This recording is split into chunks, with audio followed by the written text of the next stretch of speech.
Bien, pues pasemos a las imágenes. Seguimos con los orígenes y desarrollo de los bancos centrales. Necesidad de un sistema monetario unificado. Ese fue uno de los motivos realmente que obliga a la creación de bancos centrales. Antes de los bancos centrales, las transacciones se realizaban con billetes de bancos privados, lo que a veces generaba problemas de confianza y control. Banco de Inglaterra, como habíamos dicho anteriormente, surgió como un banco privado que actuaba como banco del gobierno, como un agente del gobierno, organizando deudas, emitiendo billetes que, aunque respaldado por la promesa de oro o plata, creaban un riesgo de crisis. Y luego tenemos la influencia internacional, que es otro motivo. La Conferencia Internacional de Bruselas de 1920, eso fue a raíz de la conclusión de la Primera Guerra Mundial, recomendó la creación de bancos centrales para la emisión monetaria, la dirección de la política monetaria y la supervisión financiera, sentando las bases para el modelo moderno, obviamente, de Banco Central. Banco de Inglaterra, este banco que era privado, se funda en 1694, nada más y nada menos que hace 331 años. El Banco de Inglaterra se fundó como banco privado en ese año para actuar como banco del gobierno. Actualmente es el Banco Central del Reino Unido. Y ahí tienen esta imagen que data de siglos atrás, de como un patio, y este era el edificio del Banco de Inglaterra, que tiene estas bóvedas que yo señalo aquí, típicas de fortaleza, de seguridad, puesto que tenía reservas monetarias en las bóvedas, que eran gigantes, de esta institución, que llamaba la atención porque parecía más un castillo que un banco moderno. Y aquí tenemos igualmente una foto mucho más reciente del mismo banco que fue nacionalizado y adquirido por el gobierno británico a partir de la Segunda Guerra Mundial, en 1946. Aunque es propiedad del gobierno, la ley del Banco de Inglaterra de 1998 le otorgó independencia operativa en materia de política monetaria y de otras responsabilidades. Ahí en 1998 es donde el Banco de Inglaterra, que tenía más de 300 años de existencia, se moderniza completamente y encaja en la función que hoy tienen y mantienen los bancos centrales. Y aquí tienen el edificio actual, que obviamente data del siglo pasado, finales tal vez del siglo XIX, el Banco de Inglaterra, y aquí tienen el símbolo de la libra esterlina, que durante el Imperio Británico llegó a ser la moneda de mayor circulación y la moneda de referencia internacional, como hoy lo es el dólar. Y aquí tenemos bancos centrales. Otra imagen de la Reserva Federal en Washington, Banco Central Europeo en Frankfurt, Alemania, Banco Central de Japón en Tokio, Banco Central de China en Beijing. Y estos son los símbolos que ustedes van viendo ahora: el dólar en Estados Unidos, el euro en la zona euro europea, el yen en Japón, el renminbi en China y la libra esterlina, que son las 5 monedas de reserva. Estas son las 5 monedas que se consideran los países pueden tener como reserva para dar apoyo al valor de sus monedas y para enfrentar sus obligaciones internacionales. Las 5 monedas, por lo regular, los países, como el caso de República Dominicana, mantienen la mayor parte de sus reservas en dólares, puesto que nuestro comercio es mayormente con ese país y nuestra moneda también está muy relacionada y vinculada a los Estados Unidos. Aquí tenemos el Banco Central de República Dominicana, su fachada y un breve recuento histórico del Banco Central. La institución fue creada por la Ley Monetaria número 1528-47 del 9 de octubre de 1947 y se fundó como una entidad descentralizada y autónoma para regular el sistema monetario y bancario del país. Quiere decir que ya el Banco Central nace con una ley moderna de una función del Banco Central que va más allá de emitir la moneda, que en este caso surge en este mismo año, cuando se abre el Banco Central, el peso dominicano, que se acostumbraba a indicar como peso oro. Fecha de la creación del Banco Central, el 9 de octubre del 47. Inició las operaciones el 23 de octubre de ese año. Entidad descentralizada y autónoma, lo reiteramos, función principal, único organismo facultado para emitir billetes y monedas en el país y atribuciones cruciales para la estabilidad económica y financiera de un país, y esta pantalla describe claramente y sucintamente la función real del Banco Central. La moneda dominicana la podemos escribir o podemos poner como RD y el símbolo de peso, que es similar al dólar, o el DOP, que es algo más reciente, que es Dominican Pesos. DO es Dominican y pesos. Se conoce la República Dominicana, como ustedes saben, en Internet es DO, en todas partes tenemos DO por Dominicana, y entonces DOP. Dominican Pesos hoy lo estamos viendo en documentos locales porque es el nombre internacional de nuestra moneda. Mientras que acostumbramos en el patio a llamarla RD con el símbolo de dólar. Entonces pasamos ya a el siguiente segmento, que es información financiera. Por parte del Banco Central no ha habido cambio en la tasa de política monetaria, que es la tasa de referencia, 5.75. Rango de inflación meta no cambia, eso es una política establecida por el Banco Central, del 4% más o menos 1. La inflación interanual hasta julio, pues no hay cambio, 3.40. La inflación subyacente, que excluye artículos que no responden a las condiciones de liquidez económica, como los alimentos, los combustibles, energía eléctrica. Y esta es la inflación de los últimos 12 meses, como señalamos aquí en la parte izquierda, y esta no ha cambiado en 4.19. Si nos vamos a los Estados Unidos, la inflación interanual a final de junio fue de 2.6%. y la inflación subyacente es 2.9.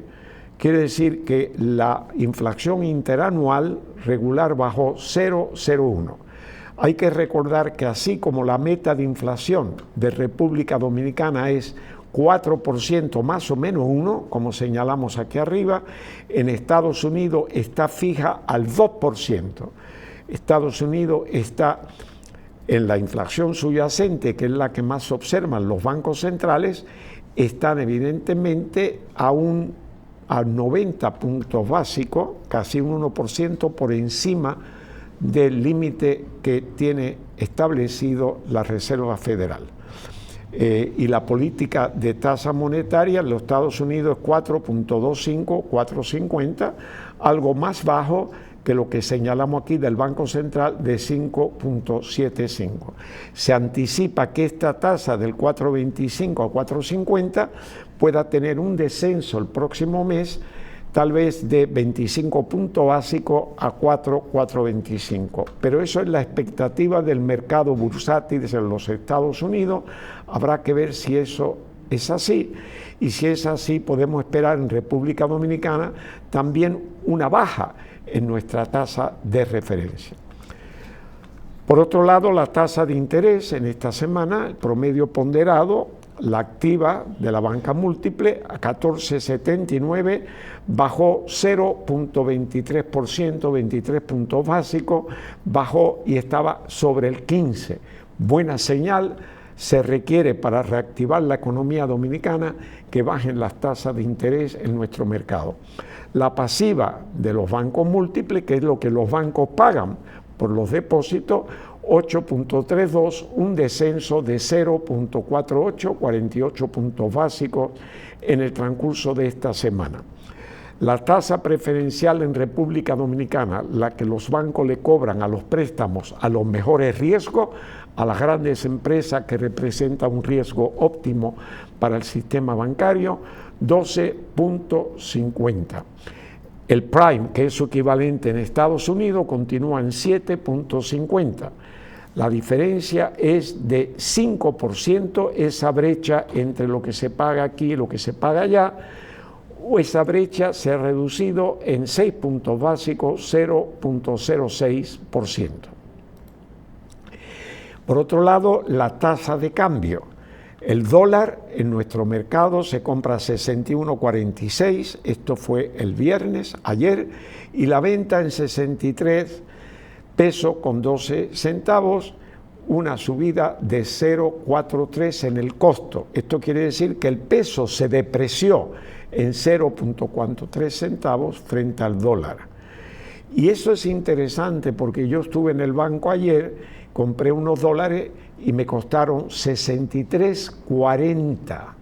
Es decir, que esto está subiendo y si continúa así, es muy probable que lleguemos a los 64, 65 tal vez a fin de año, y esto sí tiene un impacto en el costo de muchos productos en República Dominicana, entre ellos la energía, que obviamente la materia prima que es el combustible, el petróleo se importa y muchísimos otros productos que nosotros importamos, entre ellos alimentos y demás.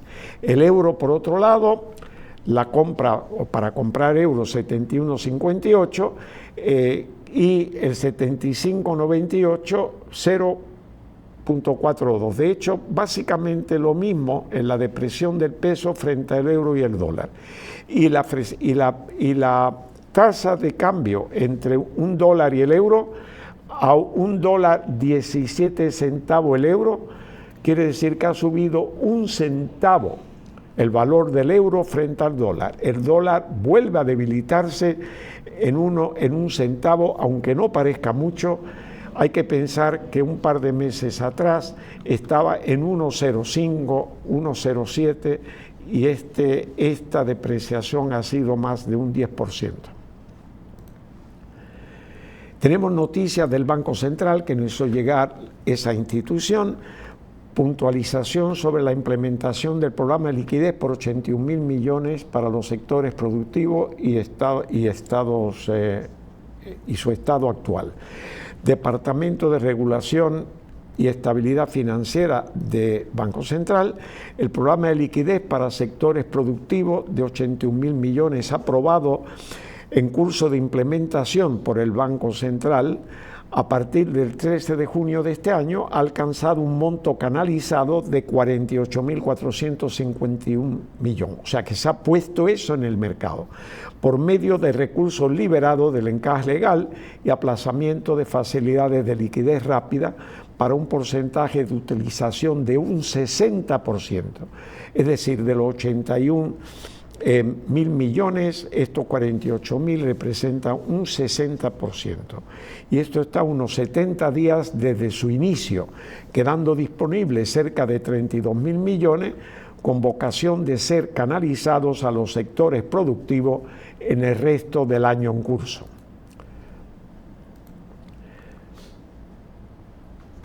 Foro de artículos de opinión de los técnicos del Banco Central de la República Dominicana, obviamente, monto colocado en los recursos de encaje legal. Tenemos aquí una descripción por sectores. Tenemos, por ejemplo, el sector comercio con 14.700 millones, construcción 8.600, MIPYME 3.753, manufactura 2.699 millones, vivienda de bajo costo 2.434, otros hipotecarios 991.000, agropecuario 943 y finalmente la exportación 753. Estos son los préstamos que se han ubicado en estos sectores para mantener la economía en posición de crecimiento. El mercado laboral, por otro lado, registra un aumento interanual de 121.164 ocupados en abril-junio del año en curso, explicado por el incremento de 164.598 formales, mientras se redujo en 43.434 trabajadores de la informalidad. Muy importante, puesto que los trabajadores de la informalidad no tienen la protección social y de ingresos que tienen los ocupados en el sistema formal. Según la encuesta nacional, continúa la cuenta nacional continua de fuerzas de trabajo, se generaron 121.164 nuevos ocupados netos, incluyendo los formales e informales, en los últimos 12 meses. La tasa de informalidad se ubicó en 54% en el segundo trimestre del año en curso, para una reducción de 2.2% con respecto al igual periodo el año anterior.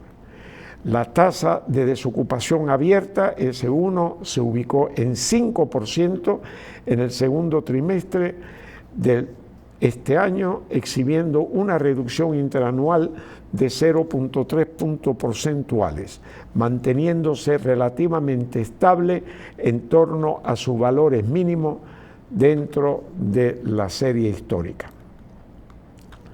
Seguimos con el mercado laboral para que ustedes puedan apreciar del año 2023, 2024, 2025 y cómo ha ido aumentando los miles de ocupados en este periodo, específicamente entre el 23 y el 25.